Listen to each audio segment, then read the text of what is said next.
சற்று முன் கிடைக்கப்பெற்ற மிக முக்கியமான செய்தி ஒன்று வெளியாகி இருக்கிறது. ஸ்டாலினின் ரகசிய அறை கண்டுபிடிப்பு. சற்று முன் டெல்லிக்கு தூக்கிய போலீஸ். அதாவது 2026 சட்டமன்ற தேர்தல் நெருங்கி கொண்டிருக்கும் வேளையில் திமுக அதன் கூட்டணி கட்சிகளை வலுப்படுத்தி கொண்டிருக்கிறது. ஆனால் காங்கிரஸ் மற்றும் விசிக போன்ற கட்சிகள் திமுகவிலிருந்து வெளியேறப் போவதாக அதிர்ச்சியான தகவல்கள் வெளியாகி இருக்கிறது. அதாவது காங்கிரஸ் கூட்டணி கிட்டத்தட்ட எங்களுக்கு 38 தொகுதிகளுக்கு மேல் வேணும் என கேட்டிருக்கிறார்களாம். ஆனால் ஸ்டாலினோ 25 தொகுதிகள் மட்டும்தான் தர முடியும், ஆட்சி அதிகாரத்தில் பங்கு கிடையாது என கூறிக்கொண்டு வருகிறார்.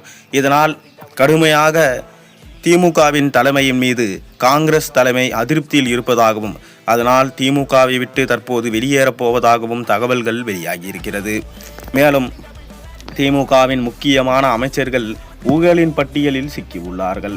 தொடர்ந்து செந்தில் பாலாஜியோ கோவையில் 10 தொகுதிகள் நாம் வெற்றியடைய வேண்டும், அப்படி இல்லை என்றால் அனைத்து நிர்வாகிகளையும் நான் கீழே இறக்கி விடுவேன் என பகிரங்கமாக எச்சரித்திருந்தார். தொடர்ந்து திமுக இம்முறை பணத்தை வாரி இறைத்துதான் வெற்றியை பெற வேண்டும் என்கின்ற நிலைப்பாட்டில் உள்ளார்கள்.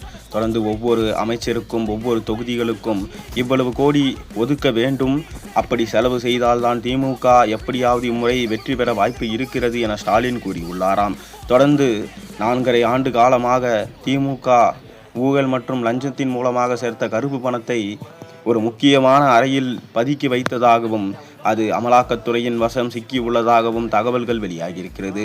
இதனால் திமுகவின் மிக முக்கியமான அமைச்சர்கள் தற்போது சிக்குவார்கள் என்கின்ற தகவலும் தற்போது வெளியாகியிருக்கிறது.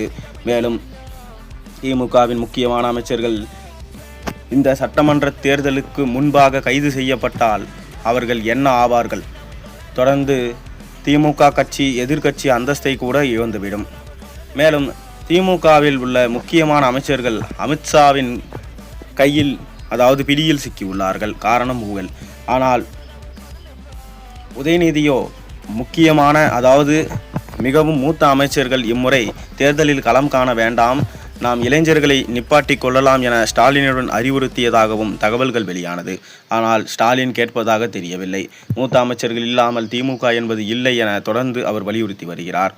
இதனால்தான் ஊழலின் பிடியில் சிக்கியுள்ள அமைச்சர்கள் சிக்குவார்கள் எனவும் மேலும் இரகசிய அறையின் வாயிலாக கிட்டத்தட்ட 4000 கோடி வரை சிக்கும் வாய்ப்பு இருப்பதாகவும் தகவல்கள் வெளியாகியிருக்கு. இது திமுகவிற்கு மிக பெரும் அதிர்ச்சியையும் ஏற்படுத்தி உள்ளது. இதன் மூலமாக திமுகவின் ஆட்சி தமிழகத்தில் இல்லாமல் போகும் என்கின்ற அபாயமும் தற்போது ஏற்பட்டுள்ளது.